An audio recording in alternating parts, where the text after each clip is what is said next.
assim, vamos ler no 39 primeiro, João 11, 39, eu estou lendo na versão ARA, tá? Diz assim, no 39, então ordenou Jesus, tirai a pedra. Disse-lhe Marta, irmã do morto, Senhor, já cheira mal, porque já é de 4 dias. Nós oramos, clamamos, e aí Deus ele vem com uma direção para nós. A primeira palavra que Jesus dá para Marta não é uma palavra de conforto, assim dizendo, olha, eu vou trazer ele à vida. Ele não fala isso diretamente. Ele dá uma direção de atitude. Ele diz, tirai a pedra. E muitas vezes, quando a gente oramos, a primeira coisa que Jesus nos dá, às vezes, é uma palavra de comando. Ele vai dizer muitas vezes para a gente, ei, tira a dúvida do coração. Ei, tira o medo. Ei, tira agora aí o ressentimento.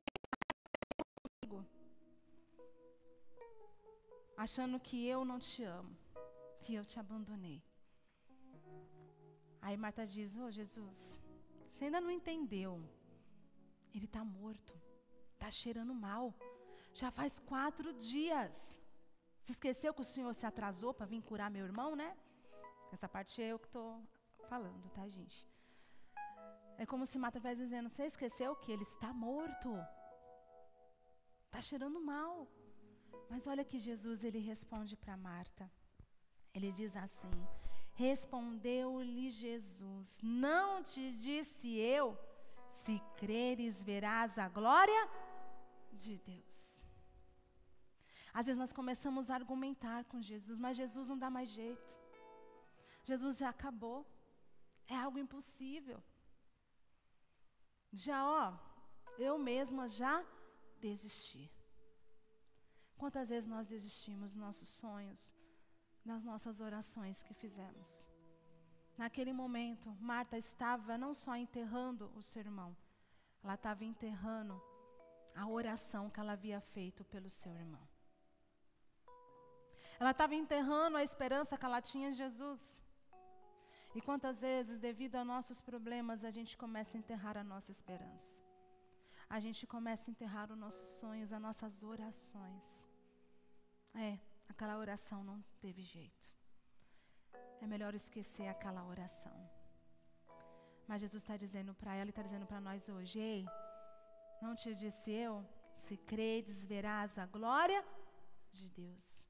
Vocês sabem que eu não sou de fazer isso, mas eu quero que você vire para o seu irmão novamente e diga para ele, ei, fala para ele, ei, irmão, você esqueceu que se você crer, você vai ver a glória de Deus. Amém. O que é a glória de Deus? É a manifestação do poder de Deus. É a manifestação dele. E ali ele pede, mas aí você pode dizer, pastora, é difícil. Eu estou vivendo um momento tão difícil, tão desesperador, que não é fácil crer.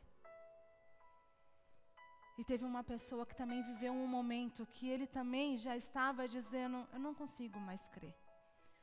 E ele nos entrega um segredo para que a gente volte, que ative dentro de nós novamente a fé. E eu quero que você abra lá em Lamentações de Jeremias, capítulo 3. Lamentações de Jeremias.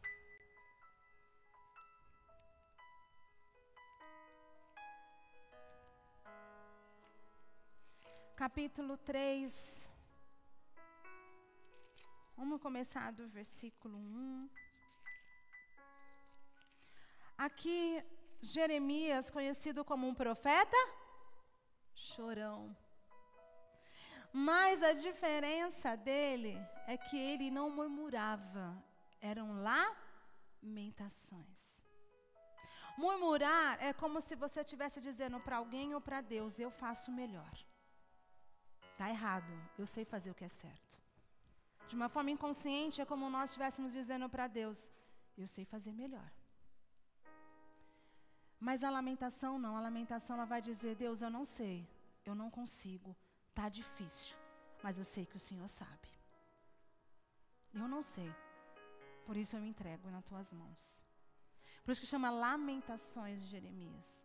Jeremias foi o que mais chorou pelo seu povo, para que ele despertasse, para que ele acordasse. E ele diz assim no versículo 1, eu sou o homem que viu a aflição pela vara do furor de Deus, que me levou e me fez andar em trevas e não na luz. Deveras ele volveu contra mim a mão de contínuo todo dia. Fez envelhecer minha carne e a minha pele, despedaçou os meus ossos. Edificou contra mim e me cercou de veneno e de dor. Fez-me habitar em lugares tenebrosos, como os que estão mortos para sempre. Cercou-me de um muro e já não posso sair. Agravou-me com grilhões de bronze. Ainda quando clamo e grito, ele não admite a minha oração. Como eu falei, às vezes a gente ora, parece que Deus não está respondendo. Fechou os meus caminhos com pedras lavradas. Fez tortuosas as minhas veredas. Fez-se como um urso à espreita, um leão de emboscada. Desviou os meus caminhos e me fez em pedaços. Deixou-me desolado. Entesou o seu arco e me pôs como alvo a flecha. Fez que me entrassem no coração as flechas da sua aljava. Fui feito objeto de escárnio para todo o meu povo e a sua canção todo dia. Fartou-me de amarguras, saciou-me de abisinto. Fez-me quebrar com pedrinhas de areia os meus dentes. Cobriu-me de cinza. Afastou a paz da minha alma. Esqueci-me do bem. Ele fala o quê? Esqueci-me do bem. Então disse eu, já pereceu a minha glória, como também a minha esperança no Senhor. Aí você pode estar dizendo, pastora, eu tenho vivido momentos iguais. Eu tenho sido atacado, assolado, e eu já me esqueci dos bens que Deus me fez, das coisas boas que Ele me fez. E Ele vai dizer assim, lembra-te da minha aflição e do meu pranto. Agora ele começa a mudar a sua oração, o seu clamor, a sua lamentação. Ele começa a dizer, lembra-te da minha aflição e do meu pranto, do abismo e do veneno. Minha alma continuamente os recorda e se abate dentro de mim. Quero trazer à memória o que me pode me dar esperança. Oh, aleluia. Ele começa ali, você vê que ele começa a mudar. Opa! Quando ele diz, eu me esqueci dos que o Senhor fez de bom na minha vida. E ali ele dá o segredo. E ele fala, eu clamo a ti. Né? Então, ele vai dizer, lembra-te da minha aflição e do meu pranto. E do abisinto e do veneno. Minha alma continuamente os recorda e se abate dentro de mim. Quero trazer à memória o que me pode dar esperança. Trazer o quê?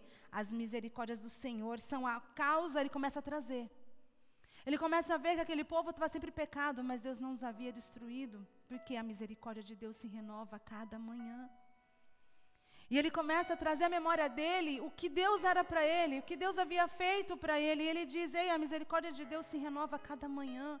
É por causa da sua bondade, do seu amor que eu não sou consumido. E eu quero dizer para você, eu comecei a estudar isso em casa e eu falei, Deus, e Deus começou a trazer a minha memória. E eu falei, Deus, traz a minha memória. E Ele começou a trazer umas passagens que eu quero ler com você. E a primeira delas, deixa eu só abrir aqui.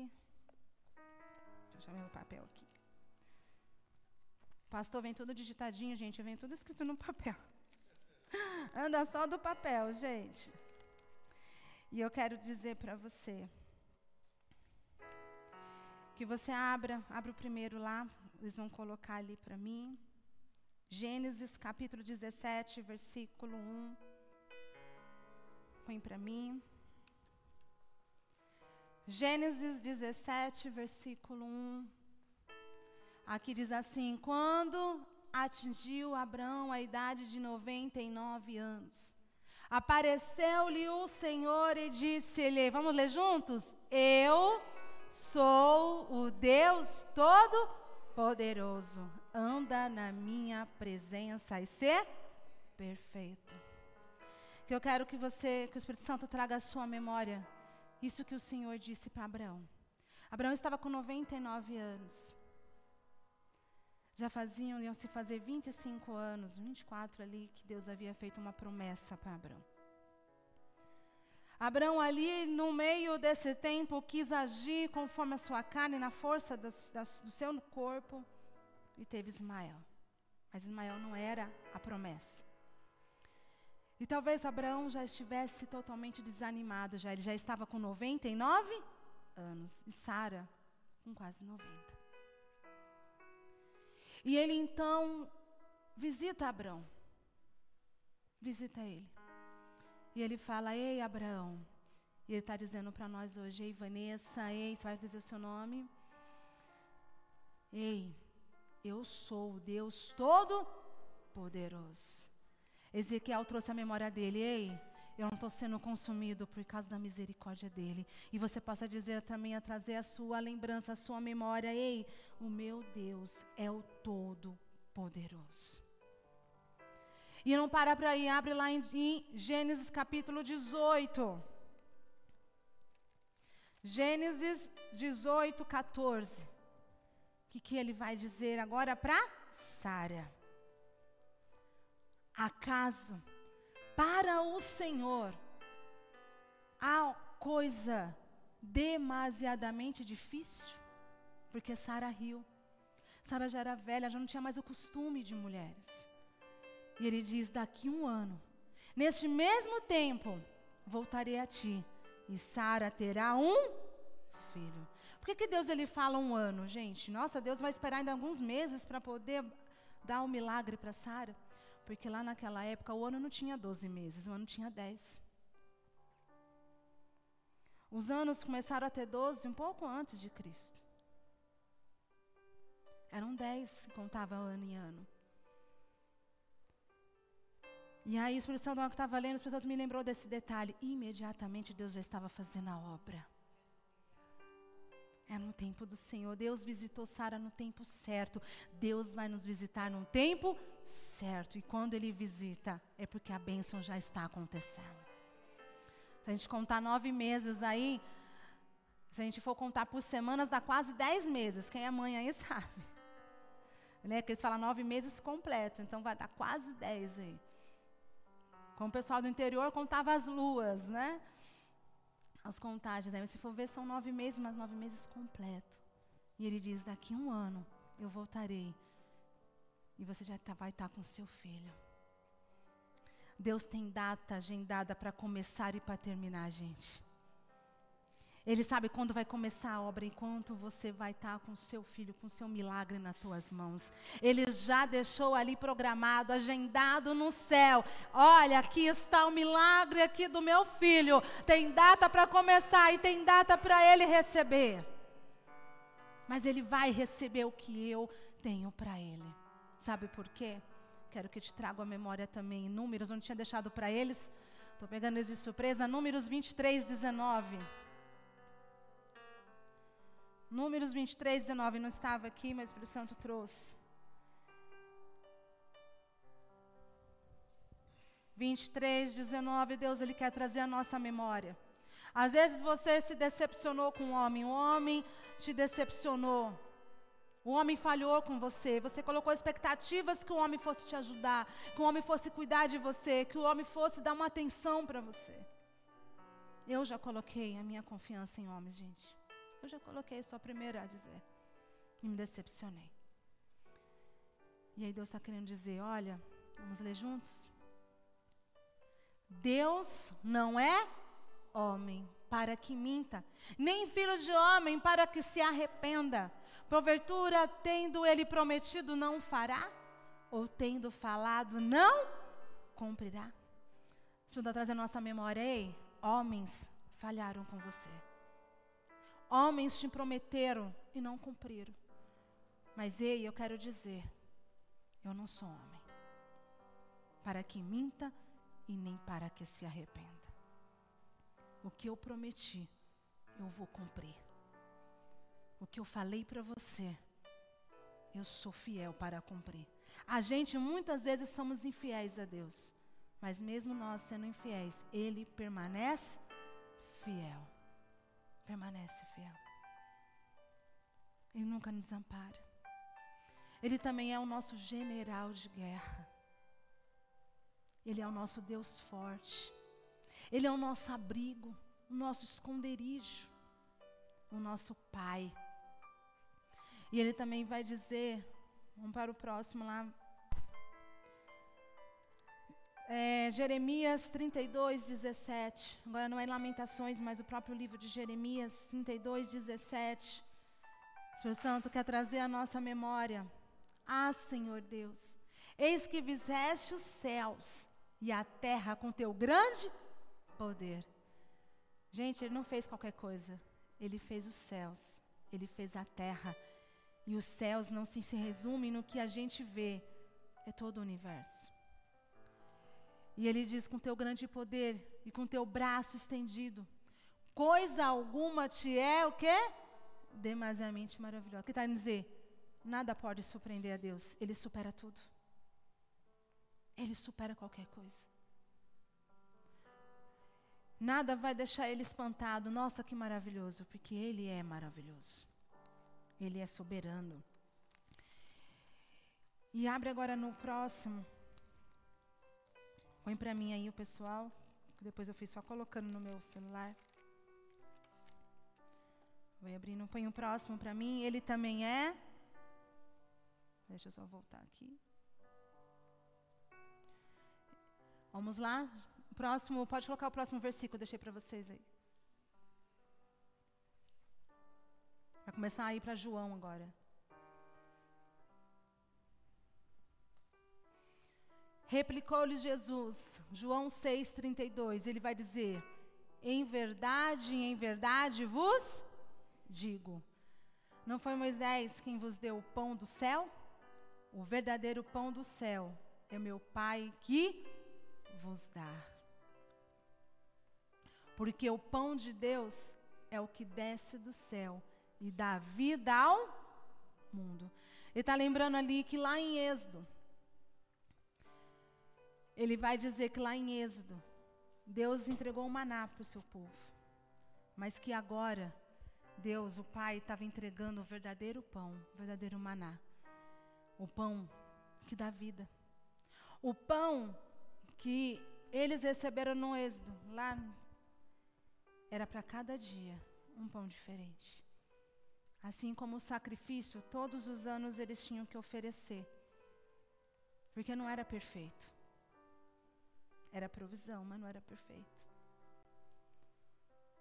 Mas o pão da vida, que agora o Pai entregava dos céus, Ele tinha poder para gerar vida dentro deles. Porque Jesus é o pão da vida. Jesus é o nosso pão da vida. E agora eu quero ler com vocês também, põe para mim. Porque esse pão da vida, ele satisfaz a nossa alma. Agora põe para mim João 8,12. João, versículo 12, vai dizer, de novo, lhes falava Jesus, eu sou a luz do mundo. Quem me segue não andará em trevas, pelo contrário, terá a luz da vida. Ele está dizendo, ei, você está se sentindo no escuro? Está se sentindo em trevas? Está se sentindo em opressão? Ei, eu sou a luz do mundo. E onde eu entro, as trevas não têm lugar. Que a gente possa convidar Jesus todos os dias. Toda a palavra que Ele trouxer para nós, essa palavra nos traz vida, essa palavra nos traz força. E essa palavra também faz com que as trevas se dissipem. E agora Ele vai dizer também, agora em João 10:7. Quero trazer a memória. Jesus, pois, lhes afirmou de novo, em verdade vos digo, eu sou a porta das ovelhas. Amados, Jesus, ele sempre usava exemplos do cotidiano, do dia a dia daquela época, para que eles pudessem entender. Então ele vai dizer, né, sobre ele ser a porta, ele ser o pastor, ser o bom pastor. Por que ele dá o exemplo da porta e do bom pastor? E de ser o pastor. Ele dá esse exemplo, amados, de ser o pastor, de ser o bom pastor, de ser essa porta. Porque naquela época, o que acontecia? Os pastores, eles guardavam as ovelhas num lugar durante o dia, né? Eles levavam as ovelhas para comer, levavam eles para pasto, para beber água, igual o próprio Davi, né? O salmista, né? Ele fala ali em Salmo 23, o Senhor é meu pastor e nada terei falta, me levará para pastos verdejantes, e assim vai. Mas além disso, o pastor depois, ele tinha que levar essas ovelhas para um lugar, aonde só tinha uma porta. E para as ovelhas não se perderem, as ovelhas ali não se dissipar, o que esse pastor fazia? Ele deitava bem na entrada. E as ovelhas, para entrar nesse lugar de abrigo, elas tinham que passar por ele. Que se ele ficasse fora da porta, as ovelhas não iam para o outro lado, porque a ovelha segue o seu pastor. Então ele ficava bem na porta, ele deitava. Ele está querendo dizer, porque quando ele fala, eu sou a porta, você tem que passar por mim. Eu sou essa porta, passa por mim. Se você entrar por mim, você vai ter abrigo, você vai ter proteção. E não só a questão de proteção, de entrar num lugar de abrigo, ele está querendo dizer que o bom pastor, como ele mesmo diz depois, é que eu não vou ter ler todos, porque senão a gente, né, demora muito. O bom pastor dá a vida pela sua ovelha. O bom pastor dá a vida pela sua ovelha. Sabe por quê? Em 1 Pedro, capítulo 5, versículo 8, vai mostrar que o diabo, ele está como um leão ao nosso derredor, tentando nos tragar. Quando Davi vai enfrentar Golias e ele conversa com Saul, o que ele diz? Ei, eu livrei as minhas ovelhas da boca de um leão. Jesus nos tirou da boca de Satanás, das mãos de Satanás. Se a gente estiver nele, o diabo tocar em mim, tocar em você, tem que enfrentar a Cristo. E ele sabe que com Cristo ele não pode. Porque Jesus já enfrentou ele e derrotou ele lá no inferno. Ele já é derrotado. Ele já foi vencido.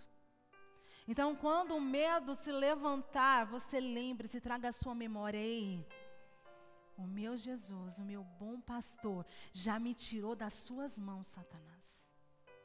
Você pode vir aí gritando como um leão, querendo me tragar. Mas eu estou nele e ele está em mim. E em mim você não toca nem na minha casa, nem na minha família. É trazer a sua memória. O que te traz a esperança é trazer à sua memória que Cristo morreu por mim e por você. E que ele já venceu o inferno. E ele vai dizer, vamos para o próximo. E o próximo ele vai dizer, João 11, 25. Porque ele tem o poder sobre a vida e a morte. Então ele vai dizer, Jesus disse, eu sou a ressurreição e a vida. Quem crê em mim, ainda que morra, verá. Vocês lembram quando Jesus ele fala para Marta e ele diz para ela, Marta, já não te disse? Se crês, verás a glória de Deus. Ele tinha citado isso para ela antes. Ele diz, eu sou a ressurreição e a vida. Eu tenho o poder da vida e da morte. Eu posso dar vida a seu irmão. Não é fácil crer. E quando eu digo trazer a memória, foi exatamente o que Jesus fez com Marta. Quando ele diz para Marta, ei Marta, não te disse? Não te disse? Não te disse, Marta? Se creres, verás a glória. Ele traz à memória de Marta o que ele havia dito para ela. E o Espírito Santo faz isso conosco. Jesus está dizendo, quando a gente começa, às vezes, a lamentar, começamos a entrar em dúvida. Começamos a ser tentados a olhar para trás. O Espírito Santo começa a dizer, ei, Vanessa, Não te disse eu lá, ó, naquele dia eu te dei essa palavra. Olha, eu não te dei aquela promessa. Olha, eu não te disse aquilo. Olha, eu não te disse aquilo. Olha, na palavra do meu Pai, na minha palavra está escrito. Eu falei, eu sou o pão da vida. Eu sou. Eu sou o Deus Todo-Poderoso. E Ele começa a declarar quem Ele é. Sabe por quê, gente? Jesus faz isso? Porque nós, humanos, Ele sabe disso, Ele foi homem. Ele sabe que o nosso natural, Ele sempre vai nos forçar a querer olhar o que está à nossa frente. O diabo, Satanás, o acusador, ele sempre vai tentar trazer à nossa memória, sabe o quê? Porque o diabo também vai tentar lançar.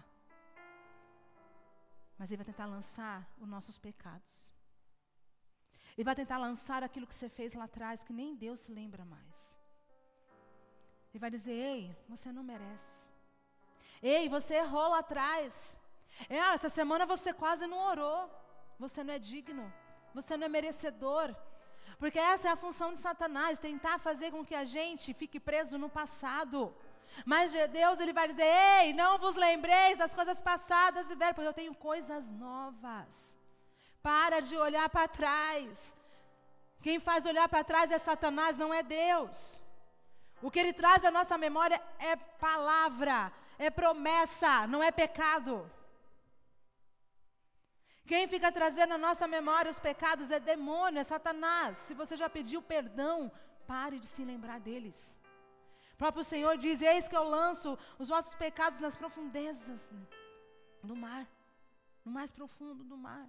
Ele dá como esse exemplo. Nem ele se lembra. Mas o diabo sempre vai tentar querer esfregar na nossa cara. Aí você vai dizer, ei, Satanás, cala-te. Porque Jesus já me perdoou. E a nossa carne, por isso que a Bíblia fala que há uma luta entre carne e espírito. Porque a nossa carne vai sempre tentar fazer com que a gente olhe para o que estamos vivendo. Para o presente, para o que estamos vivendo, para o que estamos passando. A nossa carne vai gritar, vai querer lutar com o nosso espírito está ali, porque Deus é espírito e Ele fala ao nosso espírito. Ele não fala a nossa carne, Ele fala com o nosso espírito, porque Ele é espírito. Se a gente tentar entender as coisas espirituais com a carne, nós não vamos entender, porque Ele é espírito. O Espírito Santo testifica, fala com o nosso espírito. Então a nossa carne vai começar a gritar e dizer, ei, você não está entendendo não? Você não está vendo que está difícil? A carne começou a dizer para Marta, Marta, está cheirando mal. Já faz 4 dias, ele não está entendendo que já faz 4 dias. Ele não está entendendo. Então a nossa carne vai começar a guerrear com o nosso espírito. A gente cala Satanás. E aí a gente tem que calar a nossa voz. A segunda voz que tem que ser calada é a nossa. Foi o que o Davi disse. Ei, minha alma, por que estás aflitas dentro de mim? Confia em Deus. Confia em Deus. Aquieta, minha alma. A hora que a nossa carne começa a gritar e dizer, ei, não vai dar certo. Já acabou, não tem jeito, já passou o tempo. É muito difícil a gente poder dizer, ei, Vanessa, cala-te. Ei, minha alma, fica quieta. Aquieta-te dentro de mim, porque eu vou dar ouvidos não é a você. Eu vou dar ouvidos ao meu espírito, porque Deus está falando com ele. E é neste momento que a gente precisa muitas vezes de silêncio. Por isso que Jesus, Ele diz, ei, quando você for orar, entra no teu quarto, fecha a porta. Sabe por quê? É fechar as outras vozes, calar as outras vozes. É entrar naquele momento de secreto, você e Deus, e deixar Deus falar, deixar Deus trabalhar. É você dizer, ei, minha alma, aquieta-te, porque eu quero ouvir a Deus. Eu quero que Ele me traga à minha memória as promessas que Ele me deu e quem Ele é na minha vida. Assim como Jesus falou para Marta: Marta, não te disse eu? Quando ele fala isso, ele está trazendo a memória de Marta, quem ele é, a ressurreição e a vida.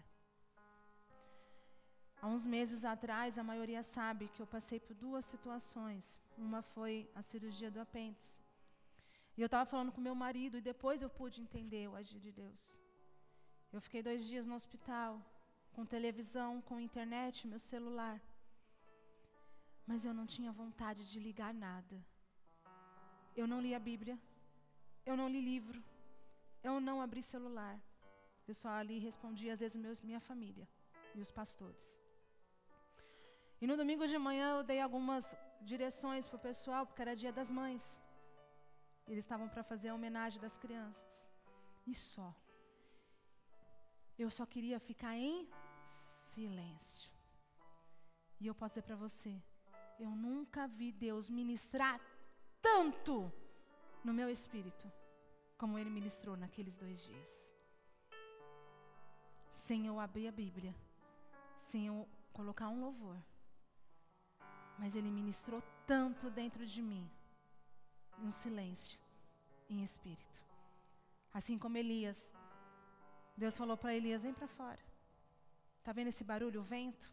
Está vendo agora o fogo caindo, essas pedras? Mas Deus não estava ali. Mas quando vem uma voz suave, ali estava o Senhor. Às vezes nós precisamos entrar nesse silêncio de Deus e deixar Deus ministrar o nosso coração. Eu sei que quando chegou o médico para me dar alta, eu fiquei pensando comigo: eu não quero ir embora não, eu quero continuar nesse silêncio de Deus. Eu quero continuar ministrando. Eu falei: Deus, eu não quero ir embora, está tão bom sendo ministrada pelo Senhor. Eu falei: se eu falar isso para alguém, vão me chamar de louca. Como que eu posso querer ficar num hospital? Mas a questão não era o hospital, a questão era aquele momento que Deus estava ministrando no meu coração.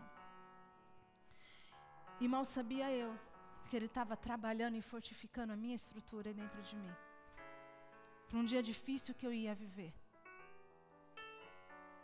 E um pouco menos de 15 dias depois, não, 20 dias, Deus me livrou da morte. Eu tive uma reação, a maioria sabe, eu tive uma reação alérgica ao peixe. Não alergia ao peixe, mas o peixe estava contaminado. E aquela toxina que o peixe liberou foi um veneno para o meu corpo. E o médico virou para mim depois e falou: a gente achou que não ia conseguir te salvar.